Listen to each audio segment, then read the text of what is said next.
एक समय की बात है जब एक छोटी सी फौज जो सिर्फ 300 लोगों की थी एक साम्राज्य की बड़ी सेना के खिलाफ खड़ी हुई।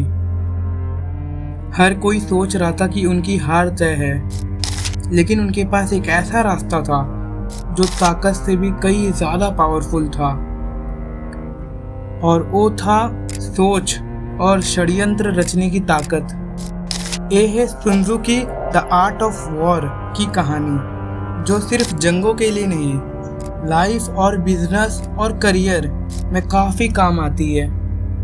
जब एक देश दूसरे देश से लड़ता है तो उसका अस्तित्व दांव पर लगा होता है। अगर वो देश जीत जाता है तो उसका देश का एरिया बड़ा हो जाता है, और वहीं पे अगर वो देश हार जाता है तो उसका पूरा अस्तित्व गायब हो जाता है। जिंदगी भी वॉर की तरह होती है, हमें हर रोज़ मुश्किलों का सामना करना होता है, लेकिन कभी सोचा है कि कैसे सदियों पुरानी बातें आज भी हमारे काम आती है?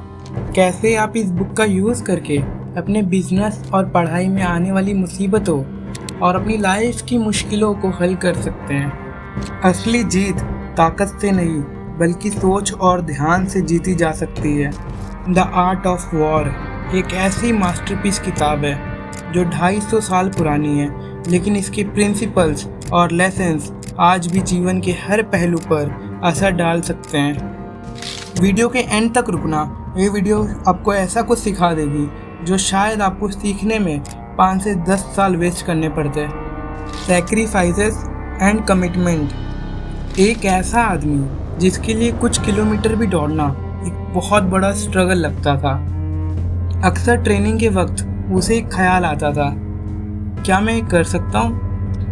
रोज़ की ट्रेनिंग से उसने देखा कि कितनी ज़्यादा मेहनत करेगा उतना ही वो अपने आप को स्ट्रॉन्ग बनाएगा।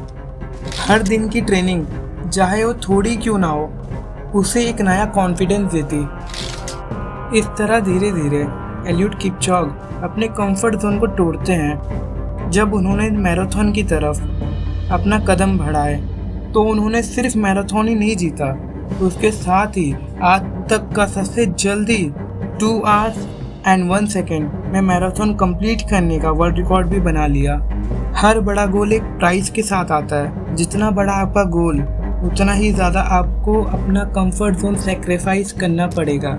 एक यूनिवर्सल लॉ है, जो थोड़ा करेगा वो थोड़ा ही पाएगा, और जो ज़्यादा करेगा वो ज़्यादा पाएगा। इसलिए sacrifice your comfort zone. Preparation and consistent. जब भी मोहम्मद अली की बात होती है तो उनकी बॉक्सिंग स्किल और विक्ट्री के अलावा एक चीज़ हमेशा हाईलाइट होती है, उनकी प्रिपरेशन। अली कहते हैं, मैं हार नहीं मानूंगा, मैं सिर्फ जीतने के लिए तैयार हुआ हूँ। एक दिन अली ने डिसाइड किया कि उन्हें अपनी बॉक्सिंग करियर में बेस्ट बनना है, इसलिए वो सिर्फ मैच के दिन ही नहीं, हर रोज़ जिम जाया करते थे। हर सुबह जब सब लोग सो रहे होते वो जॉगिंग पर निकलते थे। हर दिन एक एक पंच को बार बार प्रैक्टिस करते जब तक वो परफेक्ट नहीं हो जाता। अली का ये डेडिकेशन सिर्फ उनके फिजिकल स्ट्रेंथ को नहीं बल्कि उनकी मेंटल स्ट्रेंथ को भी मजबूत बनाता था।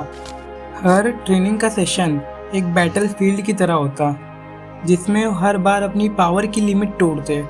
जब मैच का वक्त आता तो उनके पास फिजिकल फिटनेस के साथ एक चैम्पियन माइंड भी होता था। ये बात हमें ये सिखाती है कि सक्सेस सिर्फ टैलेंट से नहीं मिलती बल्कि हार्डवर्क और कंसिस्टेंट प्रिपरेशन से भी मिलती है, बिकॉज कंसिस्टेंसी बीट टैलेंट।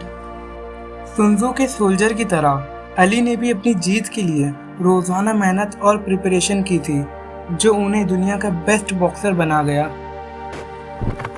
मैं आपको वीडियो के एंड में एक एनिमी सजेस्ट करूँगा, उसमें आपको बहुत कुछ सीखने मिलेगा। मुझे नहीं पता आपने देखे हो या नहीं हो, बट अगर देखे हो तो मुझे कमेंट में बताना आपको कैसी लगती है, और अगर नहीं देखे तो मेरा रिकमेंडेशन है एक बार देखना, क्योंकि थर्ड पॉइंट उस एनिमी से रिलेट करती है। इस विजुअलाइजेशन टेक्निक का असली फ़ायदा उस वक्त होता है जब आप अपने गोल को इतना क्लियर और कॉन्फिडेंट तरीके से देखने लगते हैं, जैसे वो आपके लिए हकीकत बन चुका हो। सपोज़ अगर आप एक स्टूडेंट हो, सो खुद को स्कूल में टॉप करते हुए इमेजिन करो, विजुअलाइज करो। ये आपको काफ़ी कॉन्फिडेंट बना देगी। जैसे माइकल जॉर्डन हर गेम के पहले खुद को चैंपियन के रूप में इमेजिन करते थे। ये टेक्निक माइकल जॉर्डन को सक्सेस के लिए इतना फोकस बना देती थी कि उनके हर मूव और एक्शन में वो बिलीव दिखता था कि वही जीतेंगे। विजुअलाइजेशन का एक कॉन्सेप्ट आपके हर एक्शन को जीत की तरफ मोड़ देता है।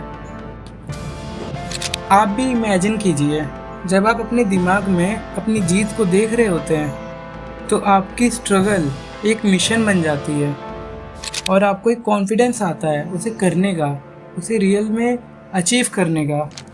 इस तरह आपकी हर कदम और हर स्ट्रैटेजी जीत की उस मिशन की तरफ जाने लगती है जिसे आपने अपने दिमाग में खुद की इमेजिनेशन में देखा होता है। मेक पीपल फूल्स। जो आप नहीं है उसे दिखाना शो कर दो। वॉर एक आर्ट है जो धोखे पर भी डिपेंडेंट है।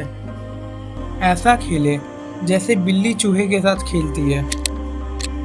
अगर आपका दुश्मन आराम से सो रहा है तो उसे परेशान करो, और अगर वो भूखा है तो उसके खाने का कहाँ से सप्लाई हो रहा है उस सप्लायर को पहुँचने ही ना दो उस तक, जिससे वो भूखा होकर कमज़ोर हो जाएगा। अगर आप चाहते हो कि आपका दुश्मन आगे बढ़े तो उसको चारा डालो, और अगर आप चाहते हो वो पीछे हटे तो उस पर नुकसान पहुंचाओ। एक अच्छा वॉरियर वही है जो अपने दुश्मन को पपेट की तरह चलाए। और वॉर में जीतने का एक तरीका ये भी है कि अपने सोल्जर की तादाद बढ़ाए और एक साथ बिना पता चले हमला कर दे, जिससे उन्हें संभलने का मौका ही न मिले और जल्दी आप जीत जाए। Don't plan everything. जब पानी बहता है तो वो अपना रास्ता खुद बना लेता है। अपने दुश्मन पर नज़र रखकर प्लानिंग करना चाहिए। प्लानिंग किसी भी तरह की हो सकती है, वो चाहे बिजनेस में या करियर में। समय और ज़रूरतों को देखकर प्लानिंग बदलनी भी चाहिए, क्योंकि एक अच्छा सोल्जर वही है जो अच्छे से जानता है किस सिचुएशन में राजा के ऑर्डर को फॉलो नहीं करना है। पानी की तरह सोल्जर भी अपनी सिचुएशन और नीड को देखकर प्लान बदल लेता है। वॉर करना भी एक कला है। वॉर करने से पहले उस जगह को अच्छे से देख लेना चाहिए कि उधर कोई झरना हो या फिर वो जगह पर खाने का इंतज़ाम ज़्यादा मुश्किल ना हो। मुश्किल रास्तों पर वॉर करने से बचना चाहिए, जैसे आसपास या दलदल हो या फिर बड़ी पहाड़ियाँ हो, क्योंकि अगर ऐसा होगा तो बड़ी सी बड़ी सेना छोटी सेना से हार सकती है। ऐसी ही सिचुएशन का फ़ायदा उठाकर नॉर्थ ईस्ट के डायनेस्टी ने मुगलों की सेना को 17 बार हराया था। इससे ये सीख मिलता है कि किसी भी फील्ड में ना घुसे जब तक सिचुएशन हमारे अकॉर्डिंग ना हो। कॉम्पिटिटर पे नज़र रखना बहुत ज़रूरी है। लेखक कहते हैं दुश्मन को देखकर ही अपनी स्ट्रेटजी बनाए और मौका देखते ही फ़ायदा उठा लेना चाहिए। तो इस वीडियो में मैंने आपको सेक्रीफाइसेस और प्रिपरेशन, विजुअलाइजेशन और क्यों नहीं प्लानिंग करनी चाहिए और उसके साथ ही ओपोनेंट को बेवकूफ़ भी कैसे बनाना चाहिए, ये सब बातें हमें पता चली है, अभी विक्ट्री हासिल कर सकते हैं। तो मैंने बोला था एनिमी सजेस्ट करने के लिए, तो वो एनिमी है नारुतो। इस एनिमी को पूरा देखना, इसमें आपको बहुत कुछ सीखने मिलेगा।